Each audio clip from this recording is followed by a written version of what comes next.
l'abbé Chauvet, qui devait venir lors de votre première rencontre, je crois, et qui était malade. Ça, c'est un très grand théologien, parce qu'il a complètement renouvelé la théologie des sacrements en France, et son œuvre est traduite partout dans le monde. Moi, je suis un modeste artisan en matière de théologie. J'essaye de bien faire, mais je n'ai pas une œuvre théologique véritable comme le père Bernard de Chauvet. Alors, je précise un peu, donc Jean Pesselon, j'ai bientôt 82 ans, je suis prêtre du diocèse de Lyon, et comme on fait de la théologie, pas uniquement avec des bouquins, mais on fait de la théologie, quand on est théologien, avec toute son existence. Donc je signale 2-3 petites choses, même si je ne suis pas amené à en parler, mais qui sont essentielles pour mon travail théologique. La toute première, il y en a peut-être parmi vous, je regarde les âges de quelques messieurs, c'était 2 ans de guerre en Algérie, avec tout ce que ça supposait de confrontation à la torture, aux représailles, etc. Et tout. Voilà. Après, bon, j'étais très brièvement vicaire de paroisse, aumônier de lycée, à Lyon, d'un grand lycée, et puis en même temps, j'ai travaillé professionnellement pendant 10 ans comme manutentionnaire dans une entreprise Villeurbanne, à Lyon, où j'étais délégué du personnel, puis secrétaire du comité d'entreprise. Jusqu'au jour où le cardinal de Courtrai, arrivant à Lyon, m'a demandé de prendre en charge toute la pastorale scolaire et universitaire du diocèse. Donc toutes les aumôneries des collèges, lycées professionnels, facultés, grandes écoles, etc. et tout. Jusqu'au moment, et c'est là que j'ai rencontré Geneviève Pavie, que beaucoup d'entre vous connaissent, parce que nous nous sommes retrouvés tous les deux au secrétariat national des aumôneries d'enseignement public. Et puis un beau jour, les collègues de la faculté de théologie de Lyon m'ont élu, c'est comme ça que ça se passe, directeur de l'Institut pastoral d'études religieuses, qui existe en fait depuis 1948 pour la formation essentiellement de laïcs. Alors il y a parfois des prêtres qui participent, mais massivement, ce sont des laïcs, hommes et femmes, qui vivent cette formation. Et c'est important puisqu'à un moment donné, l'Institut que je dirigeais, nous avions 400 personnes inscrites venant de tous les diocèses de la région de Lyon. Et puis après quoi, j'ai fini par me retrouver quand même curé de paroisse. Et puis quand j'ai eu 75 ans, je me suis trouvé libre comme l'air. Et à ce moment-là, des tas de gens sont venus me demander « Mais tu ne pourrais pas venir dans le monastère, tu ne pourrais pas venir faire de la formation ?» Et on m'a finalement un jour demandé de venir à Nice. Alors j'ai dit « Pourquoi pas venir à Nice? La Côte d'Azur, c'est agréable, les gens sont sympathiques, alors je viens. » Voilà. Bon, et bien si vous voulez bien, on va attaquer le travail.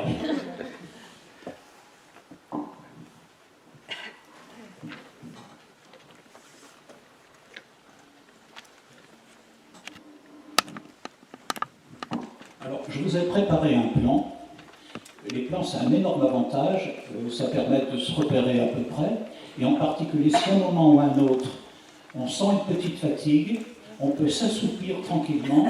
Et puis quand on se réveille, avec le plan, on se retrouve. Alors, avec le plan, donc, vous avez un certain nombre de textes que je commenterai plus ou moins longuement au fur et à mesure de notre travail. Donc, un premier temps que j'ai intitulé « L'Église, organisation ou mystère ». Si à un moment donné, vous m'entendez mal, n'hésitez pas à faire signe. Et puis si à un moment donné, je raconte quelque chose d'incompréhensible, ben, vous faites signe aussi, je rétablirai la situation de mon mieux. D'accord? Voilà. Donc l'Église, organisation ou mystère. Oui, parce que quand on veut parler des sacrements, il faut commencer d'abord par parler de l'Église comme un tout, comme un corps. Notre Église est-elle capable de faire ci aujourd'hui? Depuis ces derniers mois, plus particulièrement, la question de l'avenir de l'Église catholique romaine m'est posée, et avec insistance. J'assure actuellement à Lyon toute une série de formations intitulées « et si l'Église était à venir. Cette question, en fait, elle vient de loin. Sans remonter quand même trop loin, je note que depuis l'an 2000, à peu près, de nombreux bouquins sont parus, de nombreux ouvrages ont abordé cette question. Il y a tout un courant de pensée qui estime que l'Église a été, depuis très longtemps, ennemie de la liberté, liberticide. Alors bien sûr, la question de la liberté, ça touche à la question des sacrements, vous pouvez vous en douter. D'autre part, la question du cléricalisme, tel que l'a formulé avec force le pape François, on s'en rend bien compte, c'est une question grave. Par-dessus le marché, nous avons actuellement l'agressivité de groupes conservateurs contre le pape, et ça aussi c'est une réalité. Comment l'Amérique veut changer de pape, je ne sais pas si on a qui ont aperçu le bouquin ou qui en ont entendu parler. Et par-dessus le marché, je rencontre beaucoup de chrétiens qui se sentent impuissants ou découragés devant les blocages qu'ils rencontrent dans leur paroisse, par exemple, et qui peu à peu disent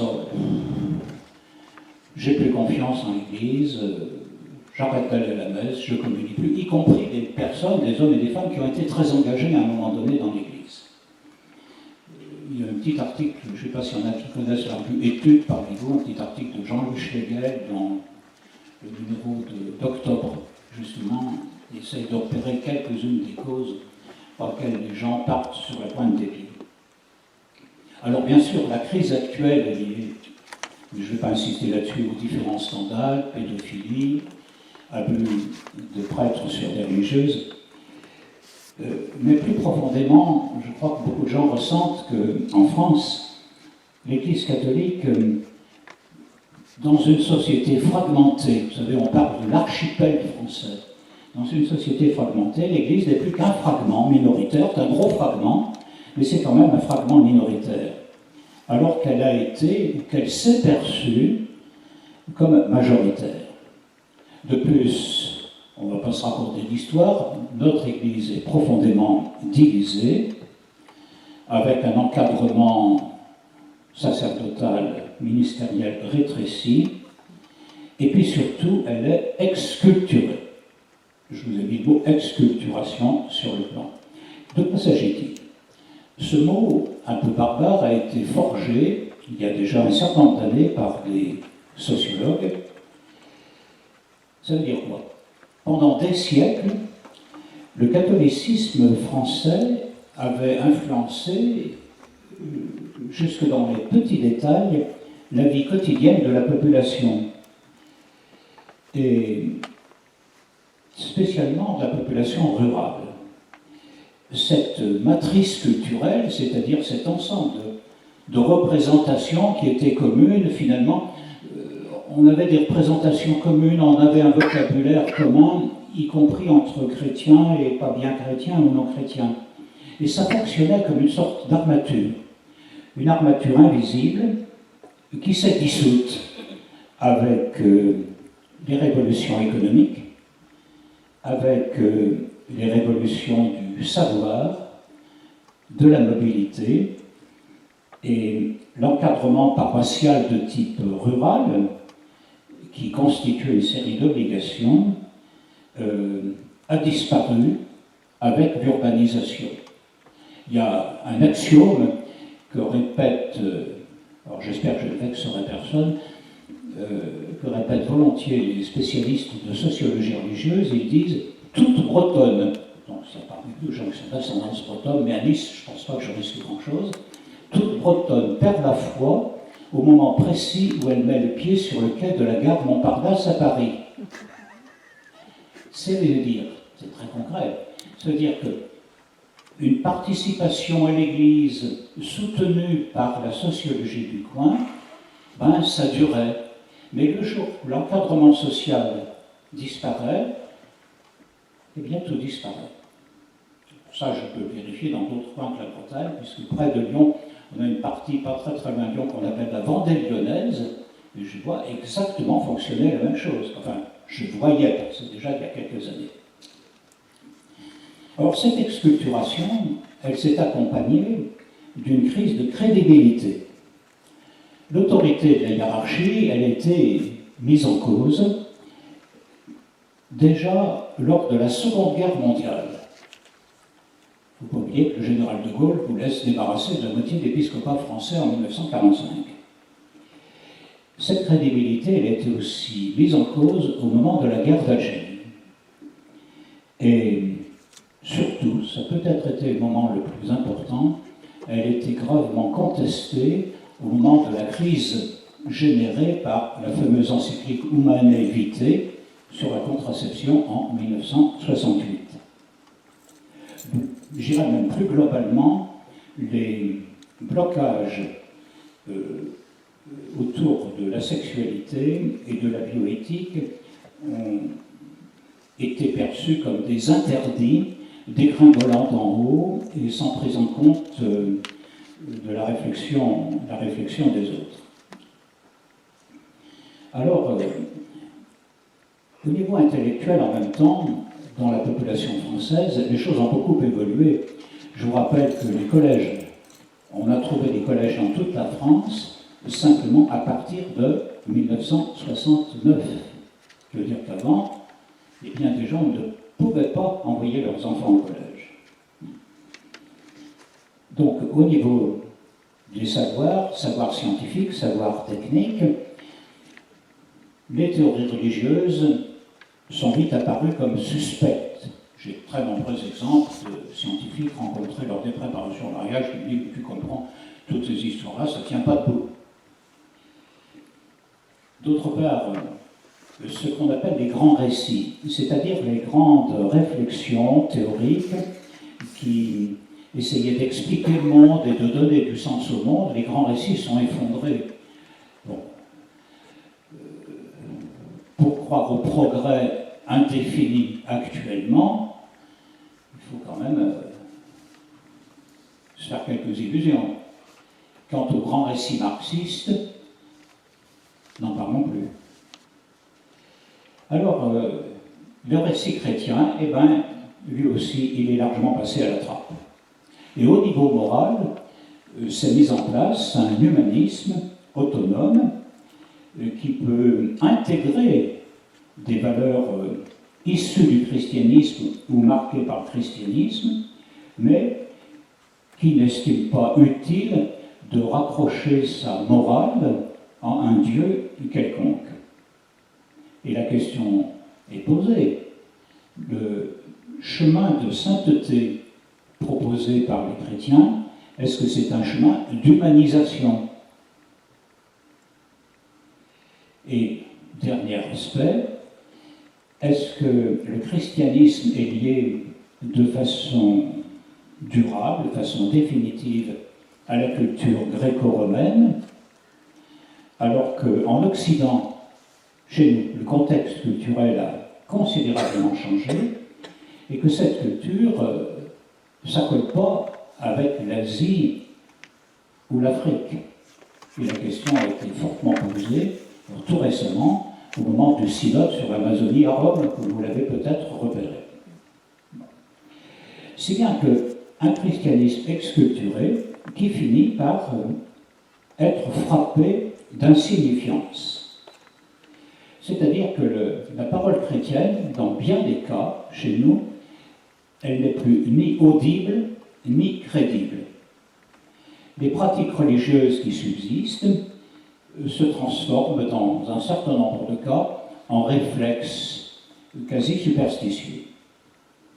Donc il y a urgence de trouver, non pas des recettes de marketing, le marketing c'est pour recruter du monde et pour faire du chiffre, non pas des recettes de marketing, il faut retrouver des ressources évangéliques en vue d'annoncer la joie de l'Évangile.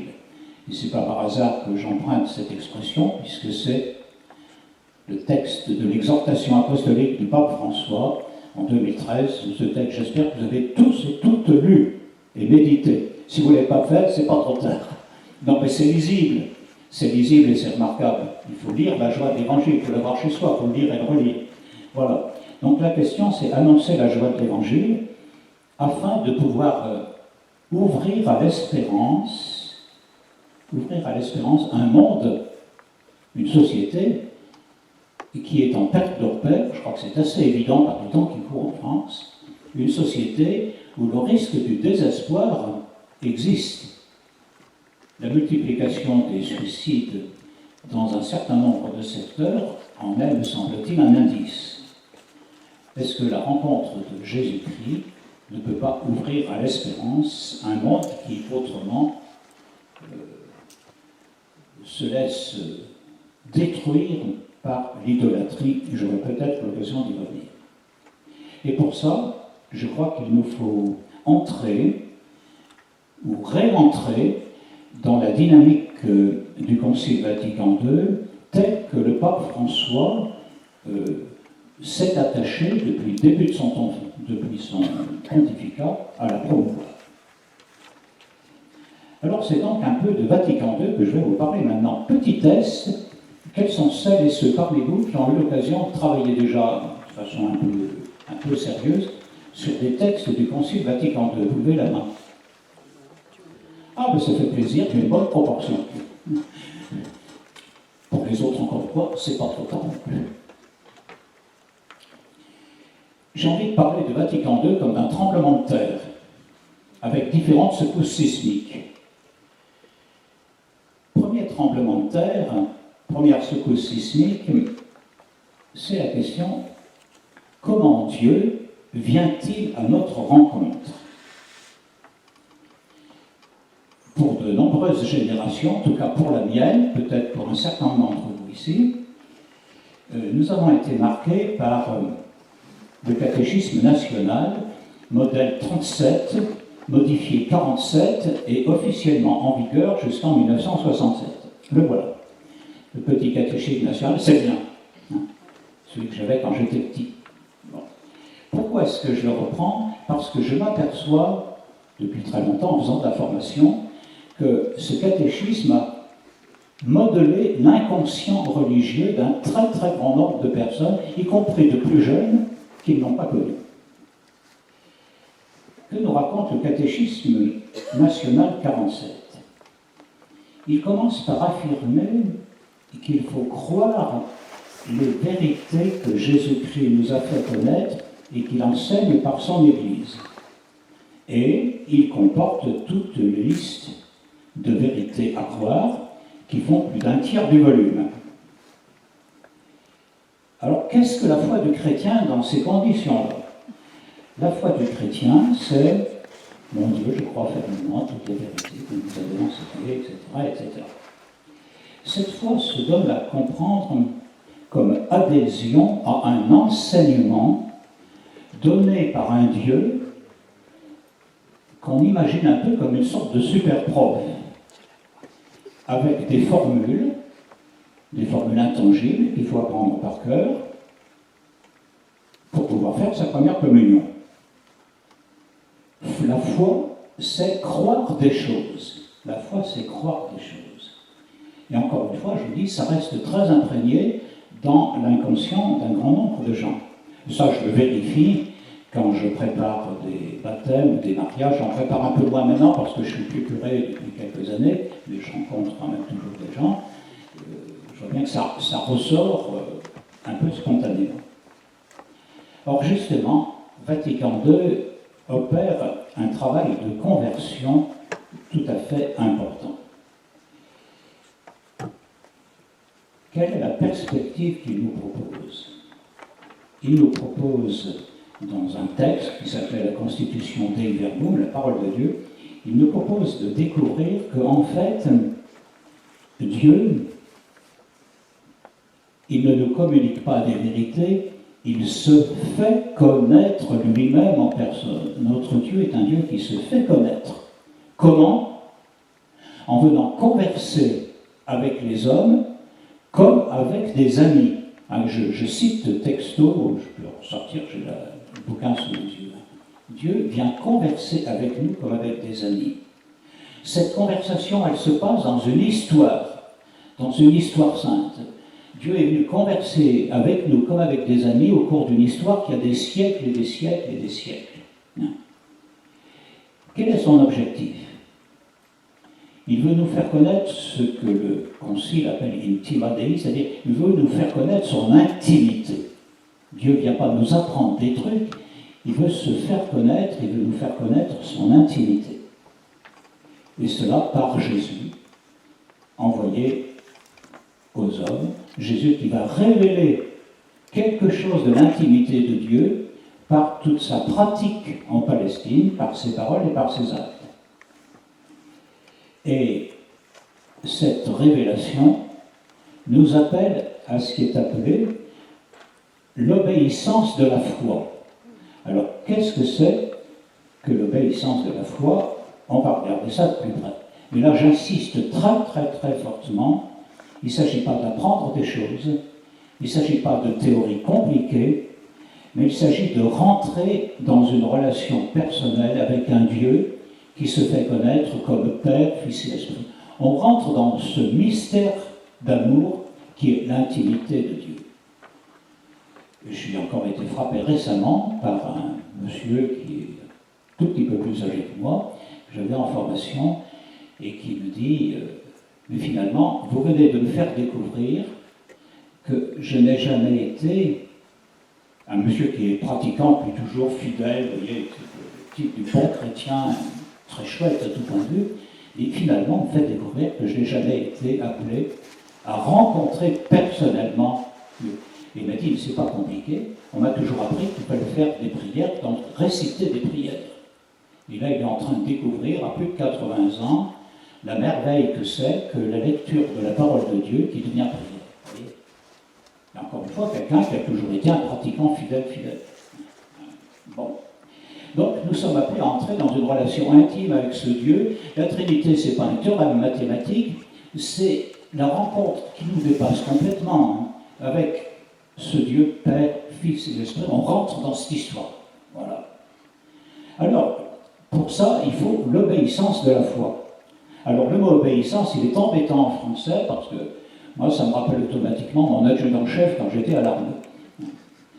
Non, alors le mot grec est intéressant. Je ne vous l'ai pas mis. En grec, c'est upakoe. Alors, moi, je traduis par une périphrase l'obéissance de la foi, c'est l'écoute confiante au pied de. L'obéissance de la foi, c'est écouter en confiance au pied de. Voilà. Ah ben, c'est tout à fait autre chose que obéir bêtement à un truc que je ne comprends pas. C'est vraiment une question d'intimité. Et j'insiste alors là très très fort sur le mot confiance. Je dis souvent en formation, remplacez, quand vous entendez un texte, quand vous lisez un texte, quand vous entendez une prédication, remplacez le mot foi par le mot confiance. Et remplacez le verbe croire par le verbe faire confiance. Et vous verrez ce que ça change. Ça change tellement qu'en préparation de baptême, expliquant ça à des parents, à la fin de la réunion de préparation de baptême, des parents restent en pleurs en me disant si c'est une question de confiance, on ne fait pas baptiser notre gamin. Tout d'un coup, il venait de piger que c'était peut dire oh, je crois en Dieu, je ne suis pas bien pratiquant, mais je crois bien quand même en Dieu. Ah non, est-ce que je fais confiance? Et la confiance, enfin, on en a tous l'expérience, la confiance, c'est l'essentiel, la fine pointe, si vous voulez, de la liberté humaine. On ne peut pas forcer quelqu'un à faire confiance. On peut forcer quelqu'un à faire semblant de faire confiance. On ne peut pas forcer quelqu'un à faire confiance. Et faire confiance, c'est possible dans toutes les situations humaines. C'est possible, je pense qu'il y en a beaucoup de parents parmi nous, c'est possible pour le petit bébé, quand on le prend dans ses bras. Moi, je n'ai pas d'enfant, mais j'ai pris beaucoup de bébés dans mes bras, et je continue encore de temps en temps. Je sens bien quand le bébé il se raidit, vous savez, il se crispe. Hein, et quand au contraire le corps se détend et qu'il fait confiance. Alors il n'a pas de mots pour l'exprimer, mais la réalité de la confiance, elle est là. Et même chose avec des handicapés très graves. J'ai beaucoup donné le sacrement de confirmation dans le diocèse de Lyon pendant de nombreuses années avec le cardinal de Courtrai. Et un jour, on m'a demandé de donner la confirmation à une femme gravement handicapée, une jeune femme de 30 et quelques années, qui ne parlait absolument pas. En fait, dans la vie, elle se tenait toujours comme ça. Voilà, allez. Le bras replié au-dessus des yeux. Alors, j'ai essayé de rentrer en contact avec elle, comme ça. Je lui passais des photos, elle me passait des photos. Je ne sais pas du tout ce qui se passait. Le jour de la confirmation, il y avait un groupe d'une trentaine de jeunes adultes, à peu près, et je demande à chacun, au micro, pourquoi veux-tu être confirmé? Et chacun répond, préparer sa réponse. Moi, comme je les connais, j'ai lu leurs lettres, etc., je leur dis à chacun un mot très personnel. J'arrive devant elle, je ne peux pas leur demander pourquoi veux-tu être confirmé? Parlez pas. J'ai simplement leur posé la question, veux-tu être confirmé?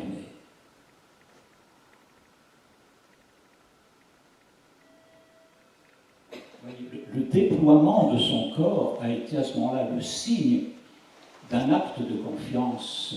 Ça a laissé tout le monde pantois. Moi, le premier veilleur, je suis en face d'elle. Voilà. Donc, l'acte de confiance. Et c'est là que se joue toute la vie chrétienne. Et si on ne met pas ça au cœur, pour réfléchir sur les sacrements, on est complètement à côté de la plaque. On est complètement à côté de la plaque. Donc, cet acte de confiance est fondamental. Cette confiance, ça a même été évoqué par quelqu'un qui était un grand philosophe, dont vous avez peut-être entendu parler, qui a hésité au moment de se convertir, il était d'origine juive, hésité au moment de se convertir par ce moment de la Seconde Guerre mondiale, et qui écrit à peu près ceci: la confiance est le corollaire d'une découverte. Dieu n'est, le philosophe c'est Bergson, Dieu n'est ni un être tout-puissant supposé attendre la soumission humaine, ni un principe indifférent, transcendant et lointain. Il n'est ni une idée de la raison immuable et inatteignable. Les mystiques, c'est-à-dire les vrais croyants, mais nous sommes tous des mystiques en puissance, même s'il n'y a pas de choses extraordinaires. Les mystiques nous font découvrir que l'amour nous est demandé parce que Dieu aime les hommes. C'est une question de relation personnelle, c'est une question d'amour. Alors, cette rencontre, pour nous, avec Dieu, comment elle va se passer? Elle se passe grâce au témoignage qui est porté par un peuple en marche depuis très longtemps, un peuple qui nous donne à écouter la parole de Dieu. Si vous n'avez pas l'Église, parole de Dieu, qu'est-ce qu'elle deviendrait?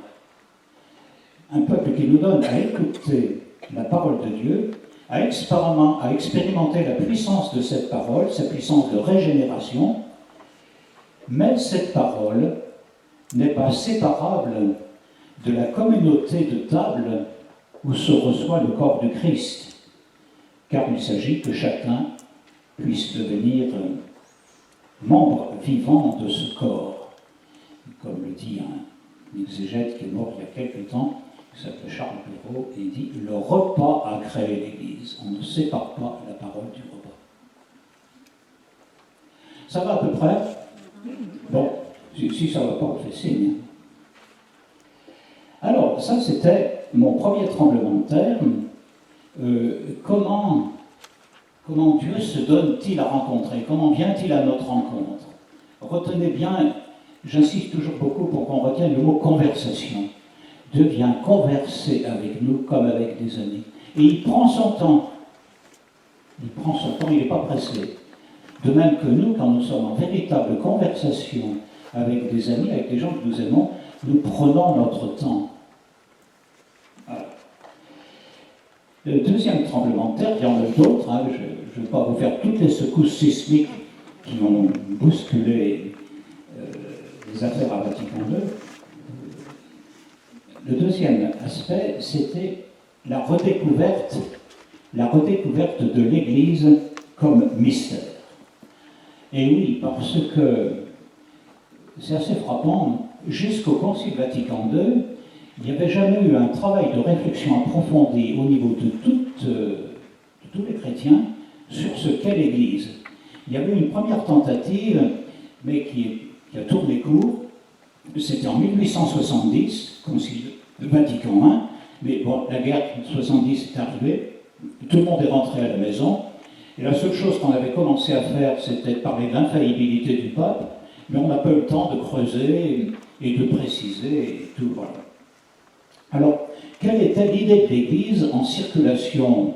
Alors, je caricature un peu, il faut être honnête, parce que je vais à grandes enjambées là. Quelle était l'idée de l'Église qui était majoritairement défendue par les théologiens, et spécialement à Rome, jusqu'en 1962, jusqu'à l'ouverture du Concile Vatican II? Eh bien, je peux la résumer avec un texte célèbre d'un cardinal du XVIe, XVIIe siècle, le cardinal Robert Bellarmin, Saint Robert Bellarmin. Voilà comment il définit l'Église. Écoutez bien. L'Église est la communauté des hommes rassemblés par la profession de la vraie foi, la communion des mêmes sacrements et sous la direction des pasteurs légitimes et principalement de l'unique vicaire du Christ sur la terre, le pontife romain. Pour que quelqu'un puisse être déclaré membre de cette véritable Église dont parlent les Écritures, alors attention, nous ne pensons pas qu'il lui faille aucune vertu intérieure. Nous ne pensons pas qu'il lui faille aucune vertu intérieure. Il lui suffit de professer extérieurement la foi et la communion des sacrements, ce que les sens eux-mêmes peuvent constater. L'Église, en effet, est une communauté d'hommes, aussi visible et palpable que la communauté du peuple romain ou le royaume de France ou la République de Venise. Donc, vous voyez, l'Église, vue du côté de sa visibilité extérieure, est conçue comme une pyramide avec à la tête l'évêque de Rome. Bon.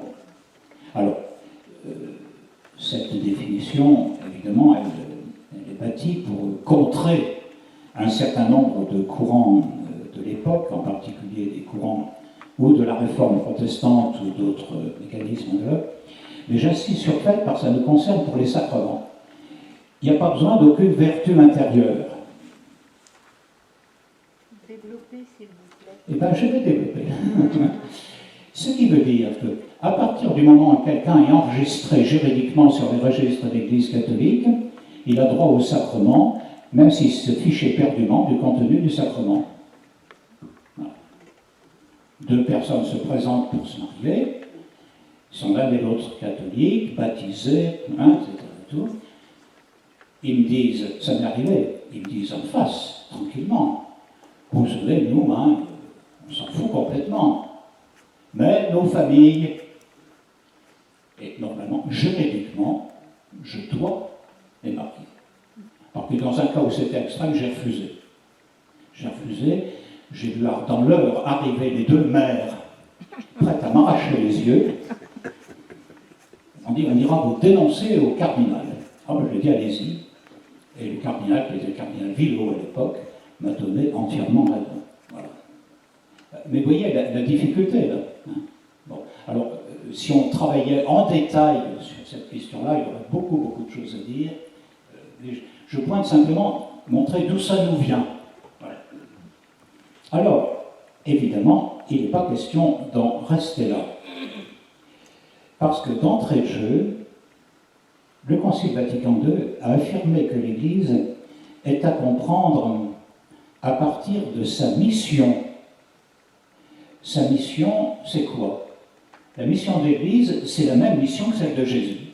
C'est révéler la bonne nouvelle, c'est-à-dire révéler la présence de l'amour de Dieu manifesté en Jésus-Christ à tous les hommes et à toute la création.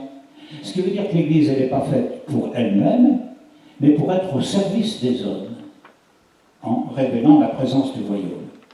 Alors, pour préciser ça, le Concile va employer deux mots qui, à l'époque, ont paru et peuvent encore paraître un peu surprenants. D'abord, le mot mystère. L'Église mystère. Alors, l'Église mystère, ça ne veut pas dire que c'est mystérieux, que c'est une théorie compliquée, etc. Ça a un sens très précis en grec. Il y a un arrière-fond hébreu par derrière, mais je vous dispense de l'arrière-fond hébreu.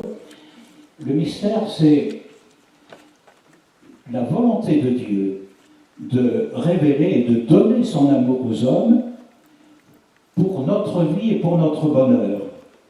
Mais ce dessein, cette volonté de Dieu, elle reste cachée C'est là l'aspect mystère. Elle reste cachée tant que ça n'est pas révélé par des événements, par des actes qui en même temps font connaître et réalisent concrètement l'amour de Dieu. Alors j'insiste beaucoup sur les deux mots, révéler et réaliser. Parce que révéler, on peut avoir l'impression que c'est communiquer une info. Non, c'est beaucoup plus que ça, c'est révéler et réaliser sans séparer. Alors évidemment, le modèle de la révélation-réalisation, c'est l'action de Jésus. Quand il guérit quelqu'un, il y a un acte, et cet acte est révélateur de l'amour. Mais en même temps, cet acte, il fait quelque chose. Il remet quelqu'un debout. Voilà. Et alors, ce mot mystère, en grec, qui était le mot utilisé dans le texte grec, a été traduit après en latin par sacramentum, qui est notre sacrement. Alors, je ne vais pas insister sur les problèmes autour de sacramentum en latin. Ce qu'il y a, c'est que ce soit mystère ou sacrement, au sens du Concile Vatican II, c'est une perspective beaucoup plus large que les 7 sacrements que nous connaissons. En fait, on peut dire d'une certaine façon qu'il n'y a qu'un seul sacrement. Et ce sacrement, c'est le Christ. Car c'est lui qui, dans sa personne, révèle et réalise l'amour de Dieu pour nous. Voilà. Alors, dans les Allemands, un mot pour ça, ils parlent du Christ comme Ursakrament, sacrement primordial. Et l'Église, corps du Christ, eh bien finalement, elle est aussi le sacrement de l'amour de Dieu pour nous. Donc, conséquence, et qui n'est pas mine, qui n'est pas mince, l'Église doit se reconnaître et se comprendre elle-même comme un signe et un germe du royaume de Dieu. Elle ne doit pas s'imaginer qu'elle est elle-même le royaume de Dieu. Et donc, l'organisation visible, sociale, tous nos systèmes de paroisses, de diocèses, machin, tout, etc. et tout, ça ne peut qu'être au service de cette révélation. Alors, vous avez un papier que je vous ai donné, un extrait donc du Concile Vatican II, vous voyez, le mystère de l'Église ou l'Église comme mystère. D'accord? Vous avez ça sous les yeux. Donc, voilà. L'Église est dans le Christ, je reprends les passages soulignés. L'Église est dans le Christ, en quelque sorte le sacrement, c'est-à-dire le signe et l'instrument de l'union intime avec Dieu et de l'unité de tout le genre humain. Les conditions de notre temps donnent à ce devoir de l'Église une urgence et une portée nouvelle. Voilà. Mais pour cela, effectivement, c'est que l'Église va révéler le projet tout à fait libre et caché de la sagesse et de la bonté du Père. Car c'est toute notre histoire humaine qui est révélatrice de ce projet. Et à partir de là, l'Église constitue sur terre le germe, le commencement de ce royaume. Alors, je passe un peu et j'arrive au milieu de l'avant-dernier paragraphe. Cette Église, constituée et organisée en ce monde comme société, alors encore quelque chose de très important, existe dans l'Église catholique, gouvernée par le successeur Pierre. Existe dans. Ça, c'était l'objet d'un important débat à Vatican II, parce que certains auraient voulu qu'on mette l'Église est, l'Église catholique romaine est, EST, l'Église du Christ. Non, l'Église du Christ, elle existe dans l'Église catholique, bien que des éléments de sanctification et de vérité qui sont extérieurs poussent par eux-mêmes à l'unité catholique. Alors, très important, parce que c'est la base de la réflexion sur l'écuménisme, qui sera développée par la suite au cours du Concile. Et cette Église, eh bien, voilà. Elle est pauvre, elle n'est pas instituée pour chercher la gloire terrestre, mais pour apprendre l'humilité et l'abnégation.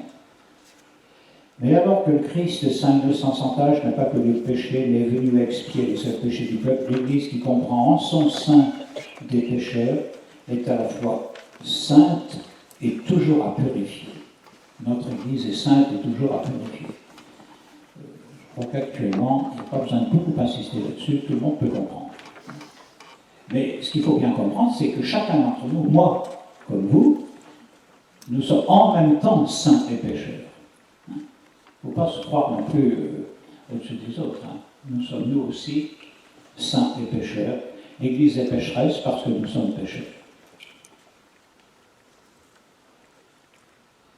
Dans cette Église, même si nous sommes pécheurs, nous sommes tous appelés à la sainteté. Nous sommes tous appelés à la sainteté. Alors, il y a eu le texte magnifique, j'espère que quelques-uns d'entre vous au moins le connaissent, Gaudete et Exultate, donc réjouissez-vous. Texte du pape François, justement, rappelant que l'appel à la sainteté, il est pour tout le monde. Il n'est pas réservé aux religieux, religieuses, il n'est pas réservé aux prêtres, ni aux évêques. Il est pour tous. Nous sommes tous appelés à la sainteté. Mais pour que ce soit la vraie sainteté, il faut que cette sainteté, elle soit humaine. C'est-à-dire qu'elle nous fasse grandir en humanité. Et comment est-ce qu'on va pouvoir grandir en humanité?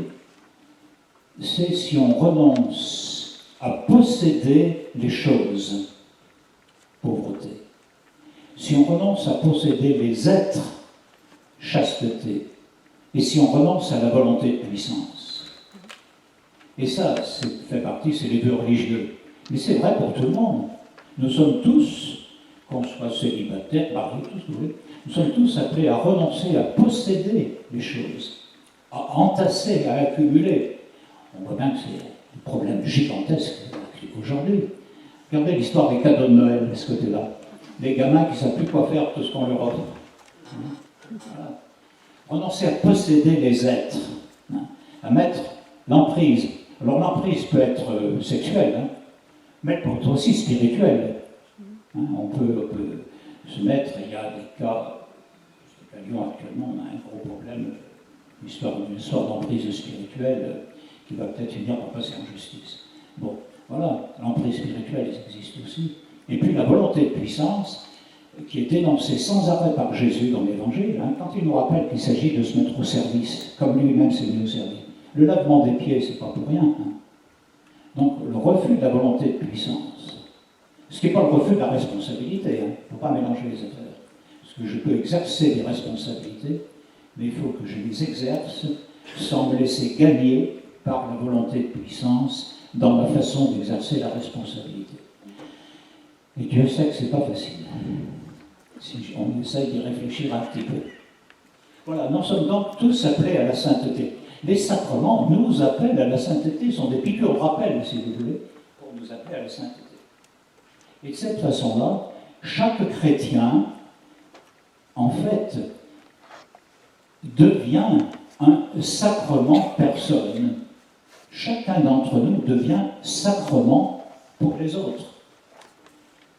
Sans qu'on soit obligé de se casser la tête pour ça, parce que si intérieurement, nous entrons dans la dynamique qui nous est proposée de rencontre de Dieu, de rencontre de la parole de Dieu, dans la dynamique de la confiance, etc., il y a des choses qui sortiront de nous sans même qu'on s'en rende compte, et c'est encore mieux quand on ne s'en rend pas compte.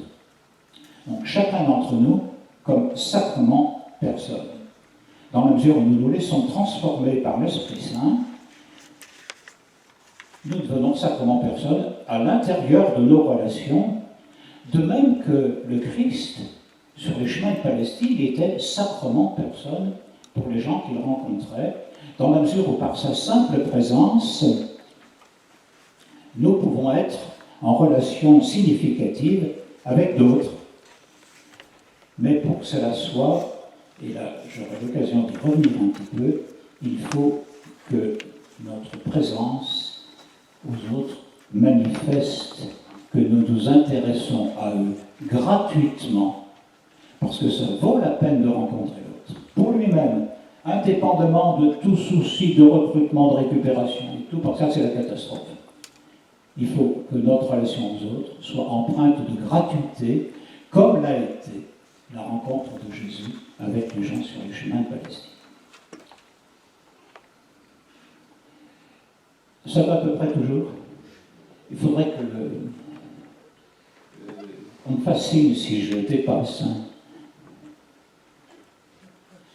J'ai juste à quelle heure? 10h15, non, à peu près? Non, Je ne sais pas. Oui, Thierry. Normalement, bon, on va éviter les questions, on les posera après, jusqu'à 10 heures, là encore. Bon, Encore une minute. je vais aller brièvement pour Non, le tout dernier petit bout. Prenez votre temps quand même. Je prends mon temps quand même. D'accord. Bon, j'essaye. Voilà. Donc, tout ce que j'ai dit sur l'Église, mission et sacrement, ça nous rappelle que la priorité pour l'Église, c'est la mission. Et même si ce n'est pas mon job aujourd'hui de parler de ça, j'en dirai peut-être un petit mot, je ne sais pas si j'aurai le temps, peut-être pas. Je crois que l'Église retrouvera son dynamisme, retrouvera sa place, à partir du moment où elle deviendra authentiquement missionnaire. Alors actuellement, il y a beaucoup de baratins missionnaires, des disciples missionnaires, des communautés missionnaires, etc. En fait, il faut regarder d'un peu plus près ce qui se passe, mais c'est à partir du moment où cette Église redeviendra vraiment le sacrement de l'amour de Dieu, gratuit pour les hommes, que hop, voilà. Alors, je vous ai mis, pour ce passage priorité-mission, je vous ai mis un texte du Père Congar. Il n'était pas cardinal à l'époque, mais il est devenu après. Le Père Congar, un peuple messianique. Alors, on le regarde rapidement. Ici, porteur du sacrement de salut est le peuple de Dieu. Hein. C'est le peuple de Dieu tout entier qui est porteur du sacrement du salut. Ce peuple est fait de personnes dont chacune a des dons, a ses dons, sa vocation, sa place dans l'ensemble que Dieu connaît. Donc, tout le monde. On parle pour ça de charisme, mais les charismes, je vous signale qu'on en a tous, hein, c'est pas réservé aux charismatiques. Les charismes, on en a tous. Saint Paul énonce deux principes, celui de la diversité et d'une large distribution variée des charismes. Voilà. Comment prendre en compte, dans cette Église sacrement, prendre en compte la diversité des charismes des uns et des autres, et en même temps le souci de l'unité. Ce qu'on a reçu, il faut pouvoir se le communiquer mutuellement afin d'être les uns pour les autres, depuis Jésus-Christ et en vue de lui, des ministres de la grâce salutaire. Alors le mot grâce, je sais qu'il pose des problèmes à un certain nombre de gens. Je dis, bon, la grâce, dites-vous que c'est l'amour gratuit de Dieu. Voilà. Encore, vous remplacez, comme je disais tout à l'heure, remplacez vos foi par confiance, grâce vous remplacez par l'amour gratuit de Dieu. Voilà. Nous sommes les uns pour les autres, tous, des ministres de la grâce salutaire. Je saute à la fin du deuxième paragraphe. C'est le peuple de Dieu, en sa totalité structurée. Totalité structurée. Ce n'est pas uniquement chacun de son petit côté. Hein. Le peuple de Dieu en sa totalité structurée, c'est-à-dire le peuple de Dieu comme corps organique, vivant la communion telle que Christ l'a voulu et l'a veut, qui porte le signe et le ministère du salut. C'est le corps organique qui est sacrement du salut. Et ça se passe comment? Par toute une multitude d'activités, et pas seulement par la célébration des 7 sacrements proprement dits. Parce qu'après, le Père Congar explique, au-delà de ce qu'on peut appeler les activités sacrales de l'Église, au-delà de ce qu'on peut appeler les activités sacrales de l'Église, les activités de sa charité ou de sa diaconie, qui s'exercent aussi souvent dans les structures dites profanes du monde, ou plutôt dans la nécessité de la vie des hommes, partout et de toutes les manières, dont s'exprime l'amour dont Dieu aime les hommes au nom de Jésus-Christ. C'est un immense chantier. Et la sacramentalité de l'Église, l'Église sacrement, elle exerce sa vocation, sa mission d'Église sacrement, par toute l'action, alors ici, les sœurs soignantes, l'alphabétisation des travailleurs migrants, les prêtres ouvriers, tous les combats pour la dignité et la libération de l'homme, partout où est donné le signe de l'amour de Dieu pour les hommes en Jésus-Christ, dont, non dans les liturgies de nos églises, si authentiques soient-elles, mais là où les hommes sont voués à la gêne, à l'exploitation, au mépris, au manque d'amour, aux discriminations injustes. Alors, ce signe de l'amour de Dieu, il est donné uniquement à l'intérieur de nos liturgies.